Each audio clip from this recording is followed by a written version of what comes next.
시청자 여러분 안녕하세요. 태민 경제TV입니다. 태민 종목 분석 오늘은요 402번째 시간으로 휴먼 테크놀로지인데요.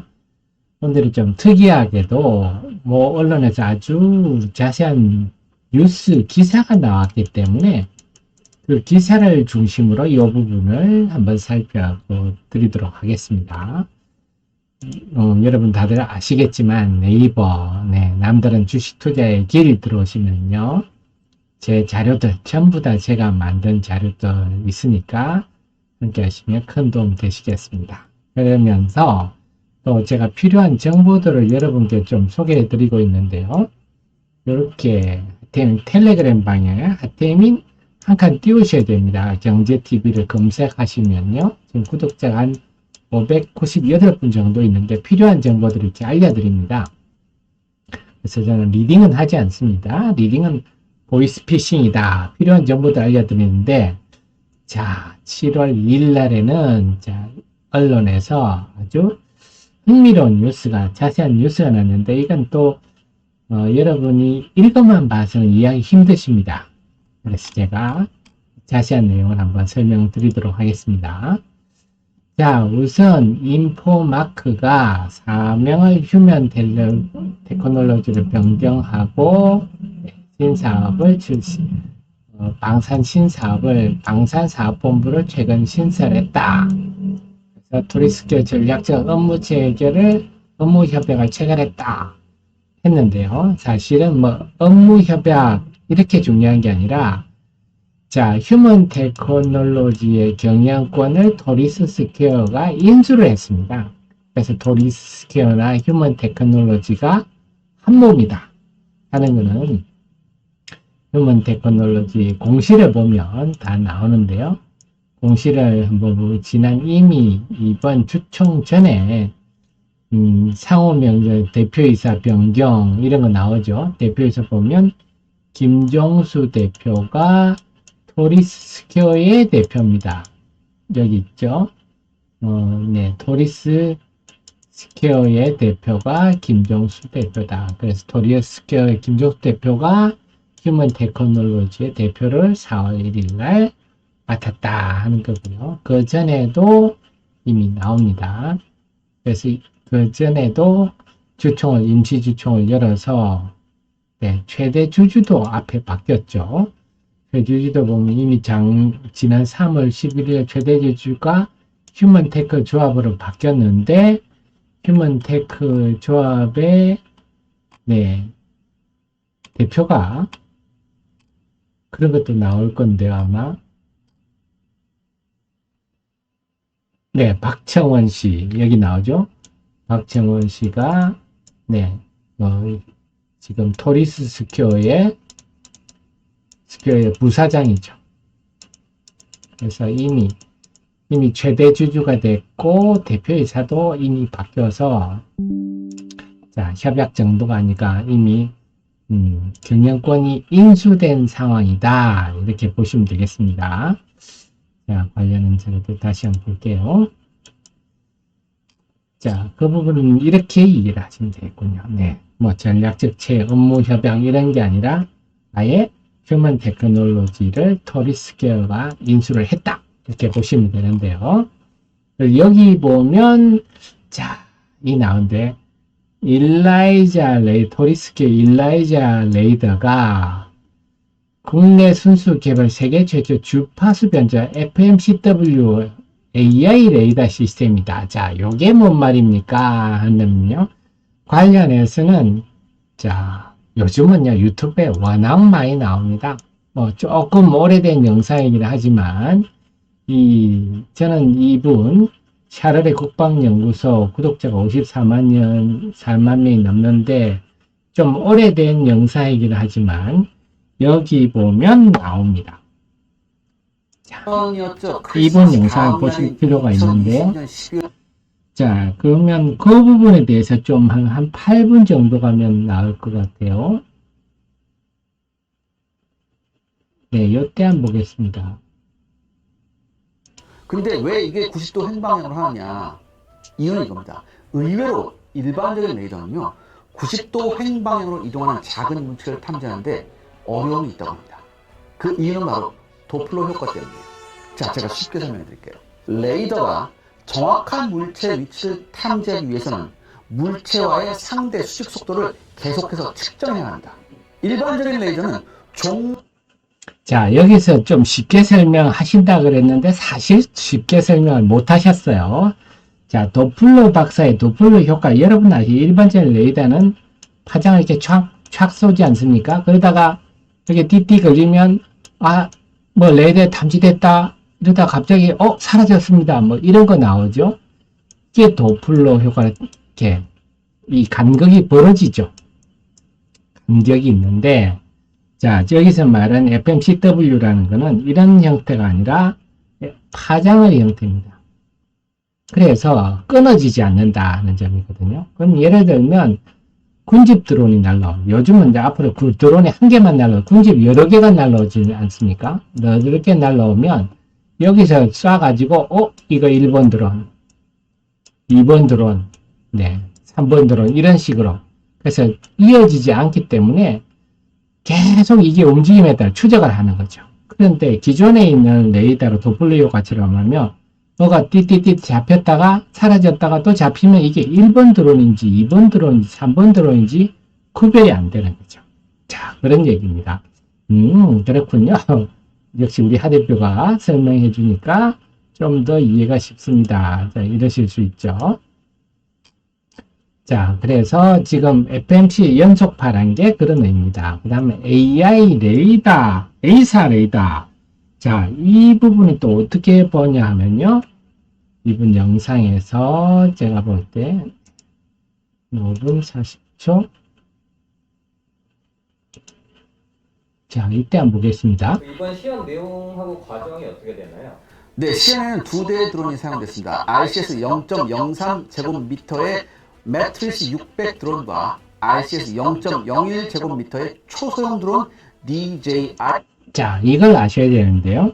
드론을 탐지하는 기준은 중국 DJ사의 팬텀4를 기준으로 합니다. 길이가 지름이 35cm입니다. 그러니까 독수리보다 작겠죠. 그래서 RCS라는 거는 우리가 주파수를 쏴가지고 이게 반응 면적을 말합니다. 0.1. 그래서 이 팬텀4가 드론 탐지의 기준이 됩니다. 팬텀4가 사용이 되었죠. 참고로 지난해 침투한 북한 드론 RCS는요 0.03 제곱미터였습니다. 첫 번째 시험은 매트리스 600을 13km 밖에서 탐지하는 거고요.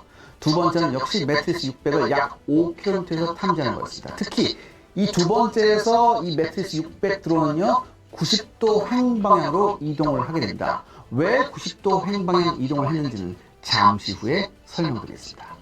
마지막 세 번째는요 초소형 드론인 DJI 팬텀4를 약 9km 거리에서 탐지하는 시험이었습니다. 이 모든 시험에서 이 일라이자2는요 완벽하게 드론을 탐지했습니다. 더욱 놀라운 것은요 이 일라이자2가 움직이는 다른 물체들과 드론을 정확히 구분해냈다는 거죠. 여러분 이 소형 표적을 감지하기 위해서는요 이 레이더의 민감도가 굉장히 민감해야 돼요. 근데 이렇게 되면요 너무 많은 표적이 잡혀서 자, 민감도 얘기가 나오는데, 민감도라는 게 소형으로 이렇게 민감하게 하면요 일반적인 레이더는 하루에 1000번 이상 오작동이 발생합니다. 새떼가 떠도 레이더가 왱왱거리고 큰 것들이 하나 바람 불어 날아다녀도 윙윙거리고 이러거든요. 그런 의미입니다. 진짜 표적을 구분해내는 것이 어렵습니다. 하지만 일라이자2는 AI 기술을 이용해 이를 정확히 구분해냈습니다. 네, 그래서 AI 기술을 고도차를 정밀하게 구분해내는 것이 인상이 굉장히 AI 기술을 통해서 이것을 했다 하는 것들이 알 수가 있겠습니다. 자, 그게 AI 기술입니다. 그래서 지금도 전남 고흥, 그 다음에 경북 현풍에서 계속 딥러닝을 하고 있어서 그래서 A사 레이더다. 그래서 AI 기반이다 하는 거고요. 자, 35cm 요게 DJ사의 팬텀4입니다. 최장 13km 현재 최고 수준이다. 로 평가. 자, 13km로 기존의 최고 수준을 평가한 이스라엘의 알사, 이건 라다사입니다. 왜 알사를 했나 모르겠어요. 라다사는 다 아는 얘기인데. 자, 알사 기록을 크게 상회했다. 기존의 최고라고 알려진 게 이스라엘 라다사인데요. 이것도 한번 우리가 살펴보면요. 12분. 자, 보겠습니다. 이번 시험에 갖는 의미가 뭔가요? 현재 안티드론 시장에서 가장 앞선 시스템은 이스라엘 라다사의 RPS-42 시스템입니다. 제가 아까도 언급했듯이 스펙상 최대 30km의 탐지거리, RCS 0.00에서 0.05 제곱미터의 표적을 5에서 10km 밖에서 탐지 가능하다고 하지만 이 스펙을 입증할 만한 시연 영상을 단 한 번도 보여주지 못했습니다.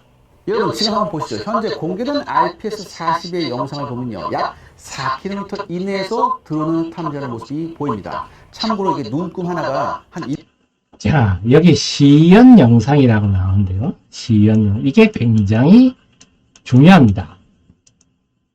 이게 뭐냐면, 여기 드론을 탐지하는 계속 추적하는 걸 나와야 되는데, 지금 토리스 스퀘어 같은 거는 몇 시간 계속 영상을 보여줍니다. 계속. 근데 보통 이런 것들은요, 2분, 3분, 좀 길게 하면 뽀록이 나거든요. 그래서 시연 영상을 장시간 공개하는 것은 매우 중요합니다. 이게 아무것도 아닌 것 같아도 시연 영상을 공개하는 게 매우 중요합니다. 1km 정도 되거든요. 그러니까 이게 선전하는 것만큼 그런 스펙을 보여주는 영상이 하나도 없어요. 또한 영국 블라이터사와 미국의 에코다인사는요, 명확히 팬텀4 드론에 대한 최대 탐지 거리를 명시해서 제공을 하는데요. 블라이터사의 A800 러이드는 팬텀4를 3km, 에코다인사의 에코실드도 팬텀4를 3km에서 탐지 가능하다고 명시하고 있어요. 근데 여러분 지금 보셨잖아요. 우리 엘라이자2는 어떻습니까? 10에서 13km 거리에서 탐지가 가능해요. 그러니까 굉장히 독보적인 기술력을 검증해냈단 말이죠. 안티드론 시스템에서 탐지거리는요, 기술 경쟁력을 가르는. 자, 그렇습니다. 이제 의미를 아시겠죠? 그래서 이스라엘 라다사 해봐야 기껏해서 자기들이 5km 정도를 할 수 있는 시연 영상도 기껏해야 몇 분짜리 영도, 그것도 자신 없다는 건데, 일라이자 같은 경우는 13km를 몇 시간 영상을 계속 공개를 하고 있어요. 이게 굉장히 중요하다. 자, 그 다음에 본다면요. 그래서 신속 시범 답을 해서, 그래서 이 기술이 있습니다 하는 거하고, 이게 실질적으로 배치된 거는 다른데, 레이더를 납품한 바 있다. 자, 하는 건데요. 이 부분을 한번 보겠습니다.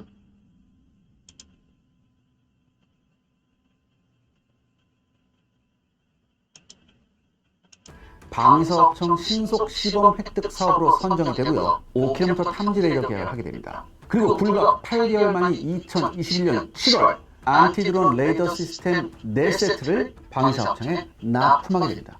이게 그대로 대한민국 국군한테 가죠. 육군의 2대, 공군의 1대, 해군의 1대.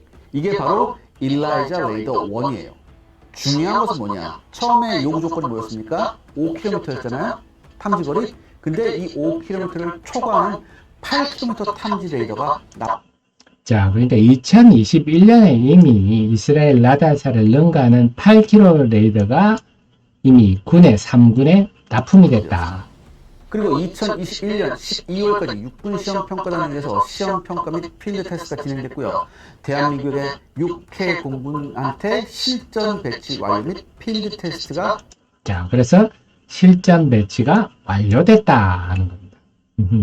자, 이런 의미죠. 그래서 기술이 있어요 이런 게 아니라 이미 대한민국 군에 실전 배치됐다. 근데 이건 당연한 얘기지만 지금은 국방뿐만 아니라요. 중요한 것들 많죠. 그래서 그런 것들을 우리가 이미 볼 수 있는 것들도 상상해 볼 수 있는데 보겠습니다.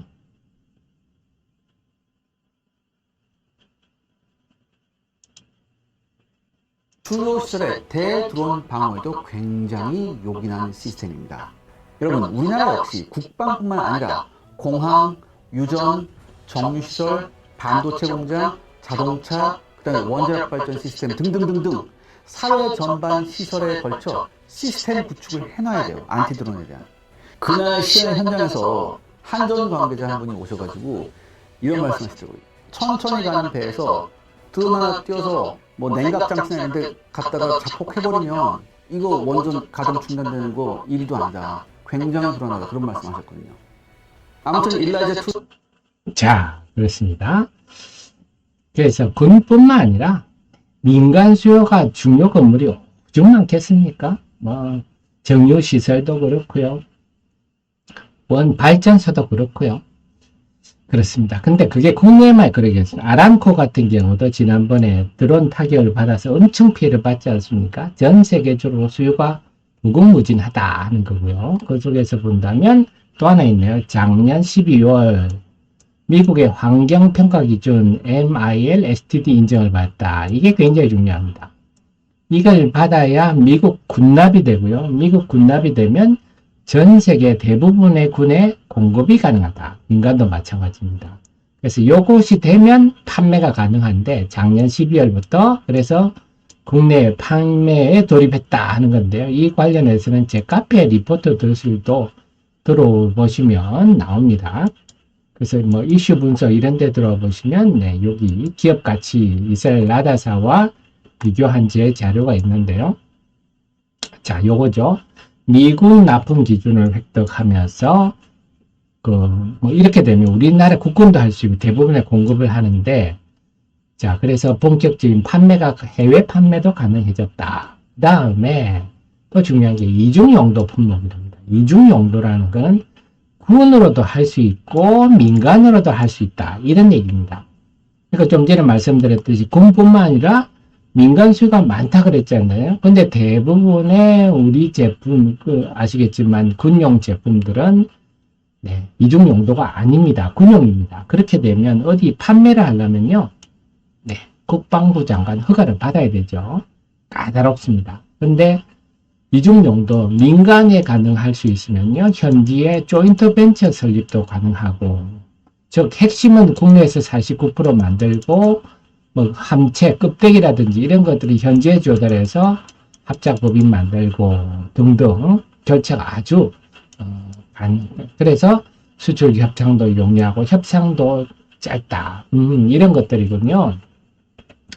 자, 그렇습니다. 그래서 이런 내용이 이런 의미군요. 그래서 여러분들이 이런 기사를 읽어볼 때 그냥 읽어보면 그런 것 같다 하지만 이 내용에 대해서 이게 7월 2일 날 나온 기사인데 아주 내용이 자세히 잘 나와 있는데 이 부분을 제가 설명을 이렇게 해드리니까 더 정확히 아시겠죠.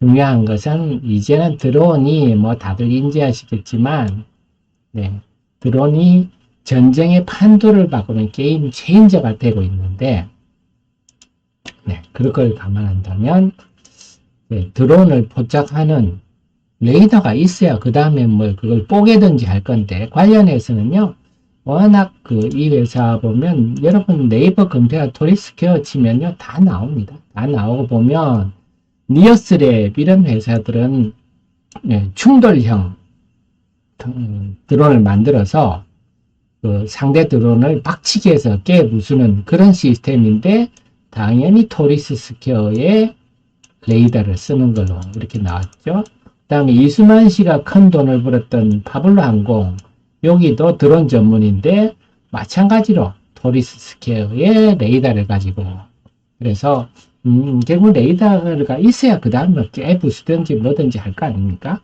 그래서 이런 것들이 이미 검색을 해보시면 한전도 마찬가지예요. 원전 방어하려고 토리스 스퀘어 현대위안을 깨부시는 무기로 하겠죠.